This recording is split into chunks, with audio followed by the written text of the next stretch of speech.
Comment se porte votre santé? Vous arrive-t-il de vous sentir fatigué sans raison?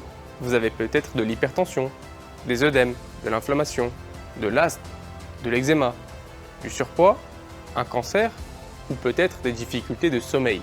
Ou bien vous êtes en manque d'énergie? Peut-être que vous développez des maladies somatiques sans savoir comment guérir.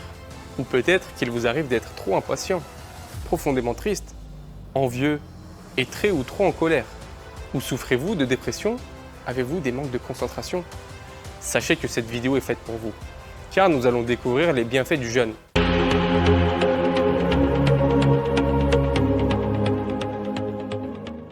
Vous allez être surpris de savoir que c'est un remède efficace et gratuit face aux maladies de civilisation citées en introduction. Il faut savoir que la principale raison de ces maladies est une mauvaise alimentation, notamment par rapport à la grande quantité d'aliments consommés et aussi aux aliments modifiés remplis d'additifs qu'on retrouve de partout. Pour vaincre ces maladies, on utilise énormément de médicaments. D'ailleurs, avez-vous remarqué qu'une majorité des médicaments ne guérissent pas?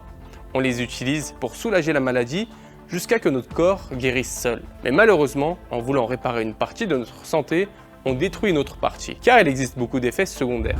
Heureusement, une autre solution existe. Depuis un demi-siècle en Russie, en Allemagne et aux États-Unis, plusieurs médecins et biologistes analysent cette piste du jeûne, qui permettrait d'éviter ces maladies et même de guérir si nous les avons attrapées. Pourquoi autour de nous, personne ne nous parle du jeûne pour guérir? Y compris la médecine, tout le monde évite cette piste, car cela n'apporte rien à l'industrie pharmaceutique et à l'agroalimentaire qui sont aujourd'hui les deux branches qui dirigent le monde. En vous conseillant le jeûne, il serait perdant car vous ne payez pas de médicaments et vous mangez moins, donc vous allez moins acheter de produits alimentaires. D'ailleurs, aucune aide financière n'est accordée pour justement réaliser des études sur le jeûne. Néanmoins, aujourd'hui, il existe beaucoup de centres qui vous font réaliser une ou plusieurs cures de jeûne pour guérir de ces maladies qui gâchent notre quotidien. En cherchant sur internet, vous verrez également que les personnes qui sont allées dans ces centres sont très contentes de leurs expériences et n'hésitent pas à le partager autour d'eux.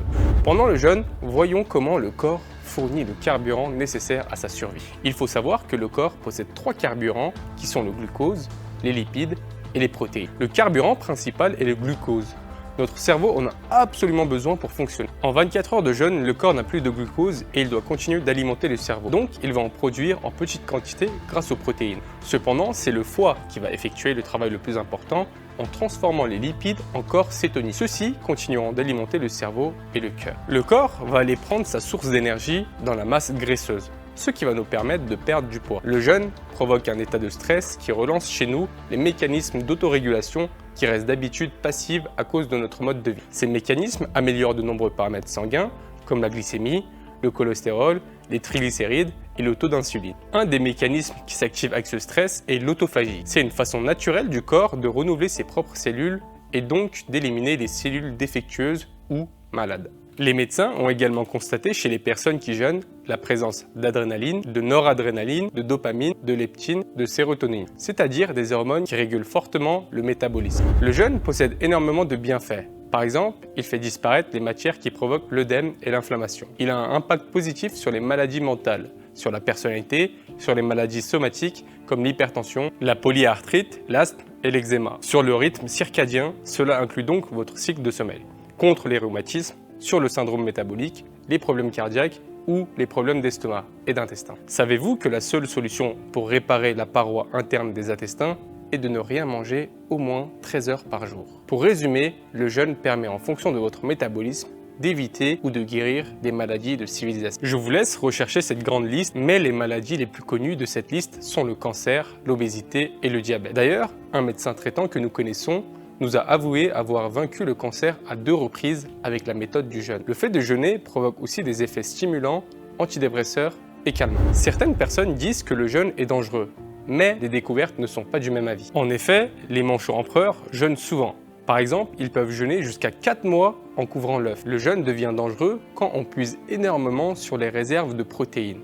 Mais avant ça, le corps va utiliser les lipides, donc cette phase d'utilisation des lipides varie en fonction de vos réserves de graisse. C'est pour cela que le manchot peut atteindre 100 jours de jeûne avant que son métabolisme commence à utiliser les protéines qui lui reste. Donc il doit commencer à manger avant que ses réserves de protéines deviennent critiques. Il s'est avéré que les rats obtiennent des résultats similaires alors qu'ils n'ont pas de phase de jeûne dans leur vie. Donc ce mécanisme qui permet de survivre longtemps à la privation de nourriture est un mécanisme commun aux êtres vivants. L'homme a donc les mêmes capacités. Des études montrent qu'un adulte de 1,70 m qui pèse 70 kg possède environ 15 kg de réserve de graisse. Cela lui permettrait de tenir environ 40 jours.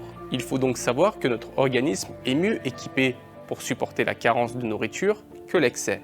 Cela est visible en regardant le nombre de personnes atteintes de maladies de civilisation autour de nous. Une étude montre à quel point le jeûne est efficace. 2 groupes de souris atteints de cancer vont subir une chimiothérapie.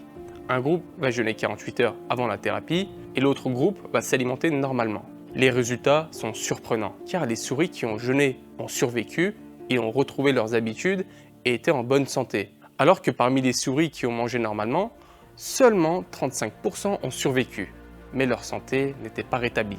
Elles avaient des séquelles au cerveau et au cœur. Cette étude a été diffusée partout et donc des médecins ont décidé de réaliser l'expérience chez les patients qui seraient volontaires. Les résultats étaient encore une fois surprenants et les patients étaient très satisfaits de cette expérience. On sait que la chimiothérapie possède malheureusement des effets secondaires assez graves. Mais les patients qui ont jeûné avant cette chimiothérapie ont eu nettement moins d'effets secondaires. Les médecins ont même remarqué que les cellules cancéreuses détestent l'environnement où il y a peu de sucre et donc peu de facteurs de croissance. Donc la chimiothérapie devient même plus efficace chez les personnes qui jeûnent car les cellules cancéreuses sont plus sensibles durant le jeûne, car leur croissance est ralentie et elles peuvent mourir. Donc le jeûne ralentit leur croissance, même sans chimiothérapie. Nous vous conseillons donc fortement le jeûne avant de commencer tout type de traitement, y compris la chimiothérapie. Il existe plusieurs types de jeûne. Un des plus connus est la méthode 16-8, qui consiste à jeûner 16 heures et s'autoriser l'alimentation pendant 8 heures. En islam, le jeûne est adapté et donc plus bénéfique. En effet, notre corps n'a pas les mêmes besoins en fonction de la saison. Par exemple, en hiver, notre corps dépense plus d'énergie pour lutter contre le froid, donc vous avez faim plus rapidement. Mais ça tombe bien, vous jeûnez moins en hiver. Et inversement en été. N'est-ce pas magnifique? Il existe le jeûne alterné 5-2 qui consiste à manger normalement 5 jours de la semaine et jeûner 2 autres jours de la semaine. Et ces jours ne doivent pas être consécutifs. Combien de fois jeûnait le prophète durant la semaine? 2 fois. Il jeûnait le lundi et le jeudi. Donc les musulmans qui essayent d'appliquer les traditions prophétiques pratiquent ce jeûne régulièrement. Il existe également le jeûne alterné qui consiste à jeûner un jour et manger normalement le lendemain. En d'autres termes, jeûner un jour sur 2. Que disait notre prophète, que la paix soit sur lui? Il a dit que le meilleur jeûne est le jeûne de mon frère Daoud. Il jeûnait un jour et rompait un jour.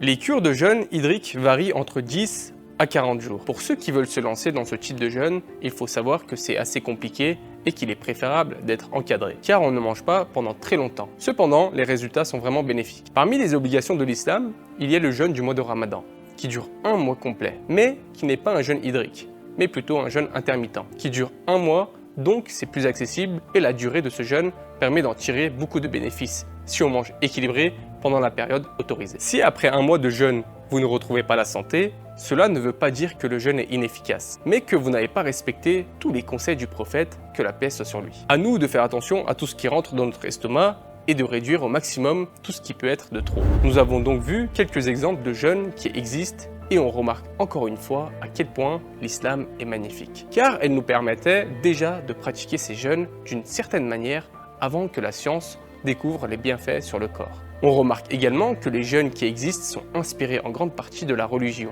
Ces types de jeûnes existaient bien avant l'apparition des études sur les bienfaits du jeûne, grâce à la religion finalement. Musulmans et non-musulmans reconnaissent les bienfaits du jeûne sur le corps, mais nous pouvons aller un peu plus loin sur les bienfaits de l'islam.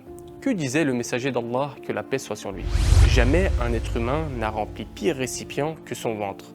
Il suffit au fils d'Adam de quelques bouchées pour se nourrir.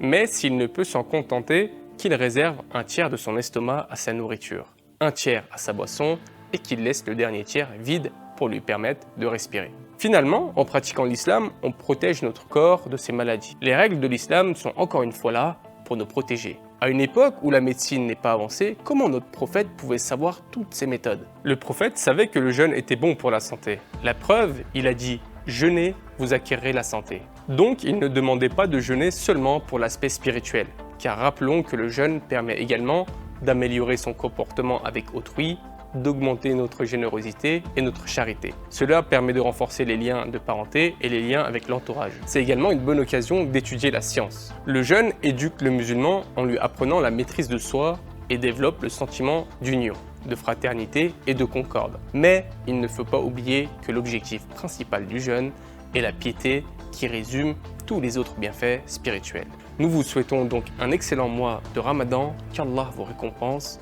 et vous pardonne de vos péchés. Amin. Walhamdulillahi Rabbil Alamin.